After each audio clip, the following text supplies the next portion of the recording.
Տեղի ունեցել վարչապետ Նիկոլ Փաշինյանի հեռախոսազրույցը Ռուսաստանի կառավարության նախագահ Միխայել Միշուստինի հետ զրուցակիցները քննարկել են Հայաստան-Ռուսաստան փոխգործակցության օրակարգային հարցեր։ Արտադրության նախարար Սրփուի Գալյանը սահմանադրական դատարանում ասել է, որ ընտրությունների արդյունքները չեն կարող անվավեր ճանաչվել ենթադրությունների հիման վրա։ Նա հավելել է, որ դատարանին չի ներկայացվել գեթ 1 կոնկրետ դեպք, որն իր բոլոր տարերով կհաստատեր վարչական ռեսուրսի ապօրինի օգտագործումը եւ դրա ազդեցությունն ընտրողի ազատ կամարտադրության վրա։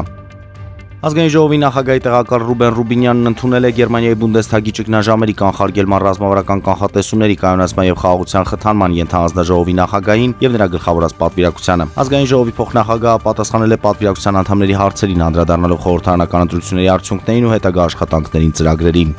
Վարչապետի որոշման փոփոխություններ են եղել կրթության, գիտության, մշակույթի, սպորտի փոխնախարարների կազմում Դանիել Դանիելյանն ու Հասմիկ Ավագյանն ազատվել են փոխնախարարի պաշտոնից, փոխարենը ԿԳՄՍ փոխնախարար է նշանակվել Տիգրան Վիրաբյանը։ Ռուսաստանի Դաշնության նախագահ Վլադիմիր Պուտինն օպերատիվ խորհրդակցություն է անցկացրել Ռուսաստանի անվտանգության խորհրդի մշտական անդամների հետ։ Մեր այսօրվա օրակարգում Կալինինգրադի մարզի սոցիալ-տնտեսական զարգացման հարցերն են կամ մի քանի հարցեր եւ մի քանի զեկույցներ կսկսենք հենց սոցիալական հարցերից, սոցիալական քաղաքականությունից, ասել է Պուտինը։